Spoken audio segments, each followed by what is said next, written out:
Hello everyone, welcome to ABS math. আজ আমরা শিখব 5 দিয়ে যে কোনো সংখ্যার গুণ। 5 দিয়ে যে কোনো সংখ্যাকে কত তাড়াতাড়ি গুণ করা যায় সেটা আজকে আমরা দেখব। এর জন্য আমরা কয়েকটা উদাহরণ নিয়েছি। প্রথমে আছে 5 × 64। এই গুণটাকে কত তাড়াতাড়ি করা যায়। এখানে আমরা 5 দিয়ে যে কোনো জোড় সংখ্যাকে কিভাবে গুণ করা যায় আগে দেখে নিই। যে কোনো জোড় সংখ্যাকে 5 দিয়ে গুণ করতে গেলে যে জোড় সংখ্যাটা থাকবে তাকে আগে অর্ধেক করে দেবো। অর্থাৎ 64 আছে প্রথমেরটা, 64কে অর্ধেক করলে 32, তার পাশে একটা শূন্য বসিয়ে দেবো। একইভাবে 86 আছে, 86কে 5 দিয়ে গুণ করলে 86কে 2 দিয়ে ভাগ করে দেবো। অর্থাৎ 86কে অর্ধেক করব, 86-র অর্ধেক হচ্ছে 43, তার পাশে একটা শূন্য বসিয়ে দেবো। 92-এর অর্ধেক হচ্ছে 46, 46-এর পাশে একটা শূন্য বসিয়ে দিলাম। একইভাবে 156কে 5 দিয়ে গুণ করলে 156-র অর্ধেক হচ্ছে 78, তার পাশে একটা শূন্য বসিয়ে দেব। হয়ে গেল। 824-কে 5 দিয়ে গুণ করব। 824-এর অর্ধেক হচ্ছে 412, 824-কে 5 দিয়ে গুণ, 824-এর অর্ধেক হচ্ছে 412, এর পাশে একটা শূন্য বসিয়ে দিলাম। সুতরাং 5 দিয়ে যে কোনো জোড় সংখ্যাকে গুণ করতে গেলে প্রথমে সেই জোড় সংখ্যাকে অর্ধেক করে দেব, অর্থাৎ 2 দিয়ে ভাগ করে তার সঙ্গে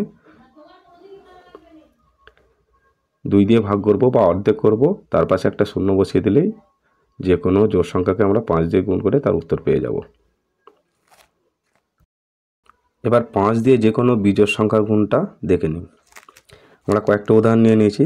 5 × 33, 5 × 87, 5 × 91, 5 × 143।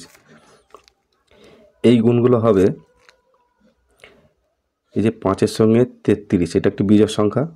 33 থেকে 1 বিয়োগ করে দেবো, অর্থাৎ হবে 32। 32কে অর্ধেক করব, 32কে অর্ধেক করলে 16 হবে, তার পাশে একটা 5 বসিয়ে দেবো, এটাই উত্তর হয়ে যাবে।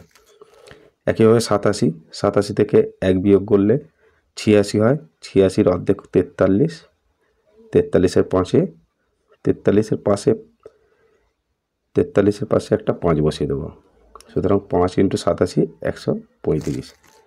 একইভাবে 5 × 91, 91 থেকে প্রথমে 1 বিয়োগ করব, হয় 90, 90কে অর্ধেক করলে হয় 45, 45-এর পাশে একটা 5 বসিয়ে দিলেই উত্তর হয়ে যাবে। এবার 143কে 5 দিয়ে গুণ। 143 একটা বিজোড় সংখ্যা। 143 থেকে 1 বিয়োগ করলে 142 হয়। 142কে অর্ধেক করলে 71, তার পাশে একটা 5 বসিয়ে দিলেই উত্তর হয়ে যাবে।